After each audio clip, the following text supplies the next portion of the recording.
Hey everyone, welcome back to this channel. I hope everyone is doing good and great और सबकी पढ़ाई भी बढ़िया चल रही होगी।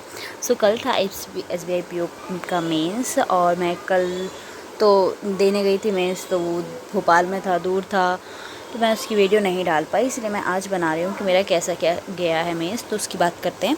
ओके। तो सीक्वेंस तो सबको पता ही होगा कि मेंस में पहले रीजनिंग था, क्वांट था, फिर उसके बाद GA था और इंग्लिश था। तो इस सीक्वेंस से पूरा अपना पेपर आया था। अब हम बात करते हैं रीजनिंग की। तो रीजनिंग जो थी ना, वो ठीक ठाक थी, डुएबल, मतलब ऐसे नहीं कि बहुत टफ आई थी, ऐसे भी नहीं कि बहुत इजी आई थी। मेंस की जैसी रीजनिंग होती है ना, वैसी टाइप की आई थी। एक कोडिंग कुछ मेरे में जो पहला क्वेश्चन खुला था ना, वो खुला था कोडिंग वाला। मतलब उसमें क्या था कि एक टेबल बनी है, उसमें कुछ इनपुट है, फिर उसका एक स्टेप हो रहा है, फिर सेकंड स्टेप हो रहा है, थर्ड स्टेप हो रहा है, 3 करके उसके स्टेप्स हैं। तो उसमें फर्स्ट स्टेप तो मुझे कुछ समझ में आ रहा था, ठीक है। कुछ उसकी सेकंड, मतलब 3 चीज़ें थी, उनके फर्स्ट स्टेप सेकंड स्टेप ऐसे करके थे। तो फर्स्ट स्टेप तो मुझे समझ में आ रहा था, बट वो सेकंड जो हो रहा था ना, मतलब मुझे सेकंड स्टेप भी समझ में आ गया था, बट फर्स्ट में कुछ चीज़ें थी, कुछ वर्ड्स थे, उनका जो मुझे कोड उसने बनाया था वो समझ में बिल्कुल नहीं आ रहा था। तो मैंने इसमें टाइम वेस्ट किया था अपना, 5 मिनट्स कुछ दिए, मैंने समझने की कोशिश करी, बट वो नहीं हुआ मेरे से, तो मैंने छोड़ दिया, फिर आगे बढ़ गई मैं। फिर एक पजल थी डेजिग्नेशन वाली, 7 लोग हैं। शायद ये वाली पजल मैंने नहीं करी, मुझे याद नहीं है बिल्कुल भी, शायद मैंने नहीं करी थी ये पजल, ठीक है। फिर आती है एक इनपुट आउटपुट था, वो बहुत ईजी था, वो नंबर और अल्फ़ाबेट मिक्स था, लेटर्स मिक्स था, तो वो बहुत इजी था, वो बन गया था, जल्दी बन गया था। तो मैंने सबसे पहले वही किया था, उसके 4 क्वेश्चन थे, मैंने वो कर दिए थे। फिर आई थी एक पजल ये वाली। इस पजल में मेरा बहुत टाइम, मतलब एटलीस्ट समझ लो ईयर बेस्ड ये पजल थी, इसमें मतलब मेरा 10 मिनट प्लस लग गया होगा।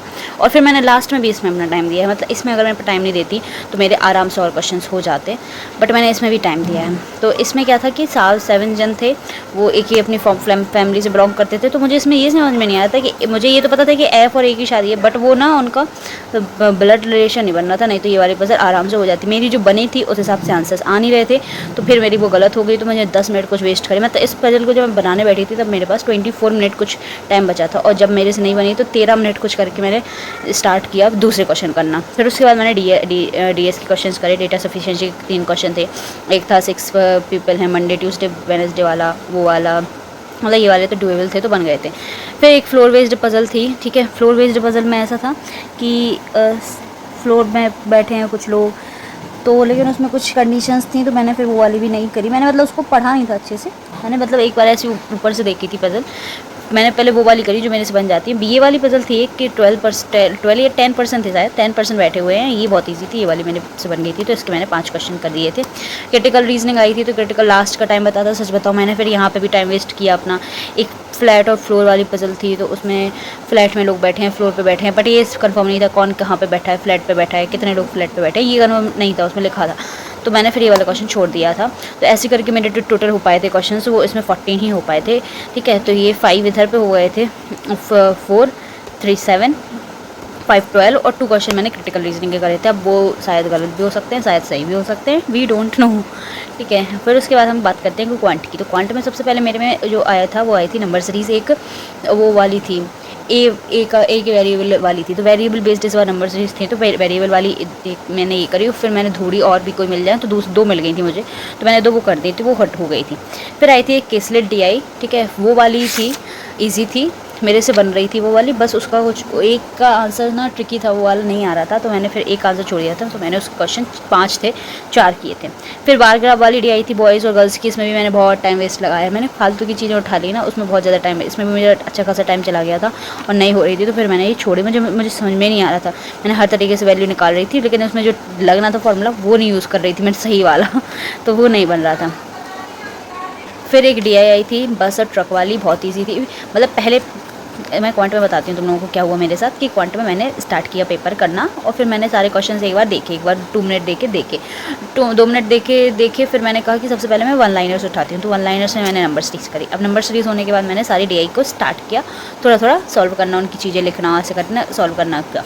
जब मैंने ये सब चीज़ें करी तो मेरे से कोई भी DI नहीं बन रही थी मैं सच बता रही हूँ, एक DI नहीं बन रही थी मेरे से। मैंने कहा हो गया मेरा कल्याण, 2 क्वेश्चन बने हैं। फिर मैंने कहा चलो मैं अर्थमेटिक के पास जाती हूँ। अर्थमेटिक में वही था, time and distance, time and work वाला था, एक एफिशिएंसी बेस्ड, और एक फ्रैक्शन वाला था, तो और एक और था शायद, एक और कुछ क्वेश्चन था शायद पार्टीशनशिप वाला था, तो वो डायमंड इसके नहीं बन रहे थे क्वेश्चन, टाइम उसके अर्थमेटिक के क्वेश्चन समझ में नहीं आ रहे थे। तो मैंने कहा नहीं, पहले अर्थमेटिक बाद में करेंगे, वैसे ही अपना वीक है तो पहले उसको नहीं छेड़ते हैं, पहले हम जाएंगे DI को फिर से देखेंगे। फिर से मैंने सारी DI स्टार्ट करी सॉल्व करना। तो पहले मेरे से केस रेट बनी तो थोड़ा कॉन्फिडेंस आया, चलो कुछ तो बना। फिर उसके बाद मेरे से ये वाली DI बनी, बस एंड ट्रक वाली, तो ये बिल्कुल लास्ट में बनी थी। तो फिर उसके बाद मैं कोई क्वेश्चन नहीं कर पाई थी, ये वाले लास्ट में जल्दी जल्दी में क्वेश्चन लगाया।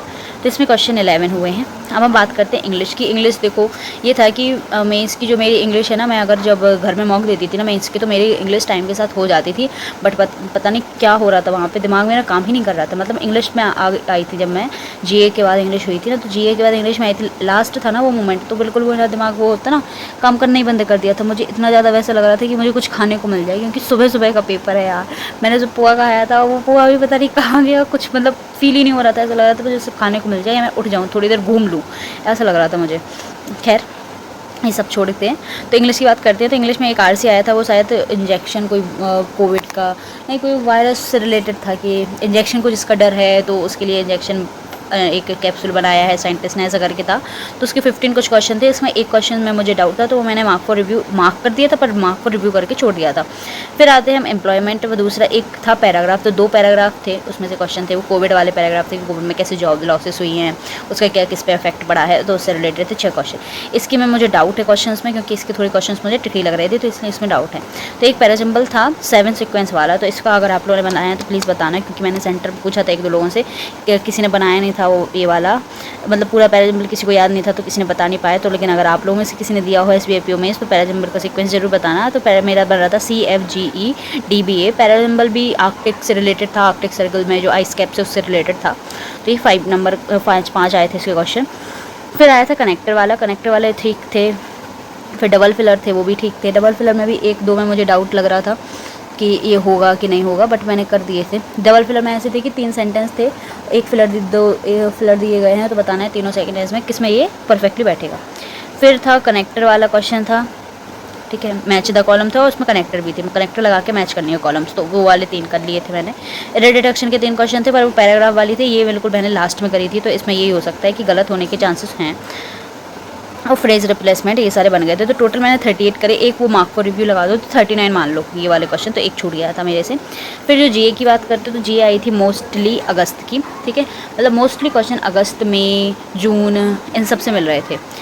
और अगस्त में मैंने बैंकिंग अच्छे से पढ़ के गई थी कि बैंकिंग आ जाए, लेकिन अगस्त की स्टैटिक बहुत आई थी, मतलब जैसे कुछ न्यूज़ आई है अगस्त में, उसमें से स्टैटिक पर्सन जो होता है ना, वो वाला टाइप पूछा गया था कि इसका ये कहाँ पे है, ये ऐसे परवाह में वी की फुल फॉर्म क्या है, वी का मतलब क्या है। और एक और स्कीम आई थी PM जीवन, तो उसमें N का क्या फुल फॉर्म है। तो मतलब ऐसे करके मैंने देखे थे कुछ क्वेश्चन, तो मेरे 3-4 क्वेश्चन तो वहीं पे गलत हो गए थे जब मैंने मैच किए थे, और भी गलत होंगे। तो मैं इंग्लिश इसका तो GA का नहीं कह रही हूँ कि GA मेरी अच्छी गई है, क्योंकि मैंने वहाँ पे पूछे थे सेंटर में, सच बता रही हूँ, बच्चों ने 50-50 क्वेश्चन करके आए हैं, 40-48 करके आए हैं। और मैंने उनसे पूछा कि आपको फुल कॉन्फिडेंस है कि आपका सही है, कह रहे हाँ कन्फर्म कॉन्फिडेंस है मेरा। मैंने कहा वही है, सही है, अच्छी है। फिर आते कहते हैं डिस्क्रिप्टिव, तो डिस्क्रिप्टिव में ईमेल का आया था लैब असिस्टेंट का। सच बताऊँ मेरी डिस्क्रिप्टिव की 0 प्रैक्टिस, मैंने एक डिस्क्रिप्टिव का पेपर यहाँ से मैं सॉल्व करके कुछ भी नहीं, मतलब मैंने टाइपिंग बिल्कुल करी नहीं है इसके लिए। कैसे दिया है भगवान जानते हैं मैंने कैसे कराया, वहाँ पे बिल्कुल टाइपिंग छोड़ दी थी मैंने, बिल्कुल नहीं डिस्क्रिप्टिव करके गई थी। तो एक ईमेल आया था लैब असिस्टेंट वाला, मैंने कर दिया था। प्रिसाइज में रोड्स के रिलेटेड था कि रूरल रोड्स कैसे बनते हैं, उनको बनाने का क्या तरीका है। तो इसमें मेरे कुछ वर्ड्स छूट गए थे, पूरे नहीं हो पाए थे, इसमें कंप्लीट कर लिए थे मैंने वर्ड्स। तो सिचुएशन एनालिसिस नेबर वाली थी, इसमें भी वर्ड्स कंप्लीट कर लिए थे। तो ऐसे करके मेरे जो अटैम्प्ट होते हैं वो 91 कुछ अटैम्प्ट होते हैं। GA में मैंने 27 करे थे। अब GA में मैं नहीं जानती हूँ कि कितने सही हैं या नहीं, तो ऐसे करके मेरे ओवरऑल अटैम्प्ट जो हैं वो 91 ही अटैम्प्ट मैं बता रही हूँ। इसमें क्वांट में कुछ सारे मार्क्स डबल के हैं, और रीजनिंग में भी पता मार्किंग थी नहीं एग्ज़ाम में, तो मुझे पता नहीं कि कौन क्वेश्चन कितने नंबर का है। और इंग्लिश में अब कुछ गलत हो सकते हैं, तो मैंने मार्क्स किसी के कैलकुलेट नहीं करें, अब वो देखी जाएगी जैसे ही पेपर होगा। बट ठीक है, सीधी बात है, देखो यार मैंने ना मेंस की प्रिपरेशन सच बताऊँ वैसे लेवल से स्टार्ट तो नहीं करी थी जैसे लेवल से करनी चाहिए थी, कि पहले बहुत अच्छे से पढ़ाओ, नहीं भी, क्योंकि प्री में इतना ज़्यादा उलझ जाते हैं ना अपन कि मेंस का सिर्फ GA पढ़ पाते हैं, वो भी डेली बेसिस की, और वो रिवीजन भी नहीं हो पाता है। तो फिर मैंने जब ये रिजल्ट आया था ना, तो मैंने पहले GA कंप्लीट करी, ठीक है, मंथली वीकली PDF से कंप्लीट करी। फिर उनको रिवीजन करने का टाइम ही नहीं मिला, फिर मैंने वीडियो देखी, क्योंकि मैं वीडियो देखना ज़्यादा प्रेफर करती हूँ। तो वीडियो देखी और वीडियो ही नहीं कंप्लीट हो पाई और पेपर आ गया, ऐसा सिचुएशन थी। तो मतलब ठीक है, जैसा गया ठीक अच्छा गया और सीख ही मिलती है। अब SBI PO के बाद अब IBPS PO। पहले मैं प्री निपटा लूँ, आज NIACL AO का प्री है, मैं उसके पहले ये वीडियो बना रही हूँ। अभी मुझे मिला है टाइम और जगह तो मैं बना पा रही हूँ, नहीं तो अगर मैं ऐसे ही कहीं बैठी होती तो मैं बिल्कुल नहीं बना पाती हूँ। और ऊपर से ये बैक टू बैक सफ़र, एक शहर से दूसरे शहर आना, ये सब चीज़ें बहुत ज़्यादा हो जाती हैं यार। मतलब माइंड बिल्कुल आपका वो थक जाता है, बॉडी के साथ साथ माइंड की भी ऐसी हो जाती है बिल्कुल से। और फिर उसके बाद फिर एग्ज़ाम है मेरा, SBI क्लर्क का प्री का एडमिट कार्ड भी आ गया, तो फिर अभी एग्ज़ाम है। तो मैं सोच रही हूँ कि क्या ही कर दूँ मैंने सोचा है कि हो जाए एक बार मैं प्री से कंप्लीट, फिर थोड़ा IBPS PO के मेंस के लिए अच्छे से प्रिपेयर कर लूँगी मैं इस बार पहले ही। ठीक है, उसका भी रिज़ल्ट आने वाला होगा कुछ ही दिनों में, बाकी देखते हैं क्या कैसा होता है। चलो that's it for this video. जिसने भी अच्छा अपना अटैम्प्ट किए होंगे तो बताना, और NIACL AO का जिसका भी पेपर है उसको वेरी ऑल द बेस्ट और अच्छे से देना। मेरा तो पूरा वहीं जो होगा फर्स्ट मॉक भी वहीं होगा। अभी मैं कुछ नहीं कर रही हूँ, अभी मैं सिर्फ टेबल्स वगैरह ये सब रिवाइज़ कर लूँगी एग्ज़ाम के पहले, और फिर वहीं पर देखते हैं क्या होता है क्या नहीं होता है। ठीक है, तो मिलते हैं नेक्स्ट वीडियो में। Till then tata bye bye, take care.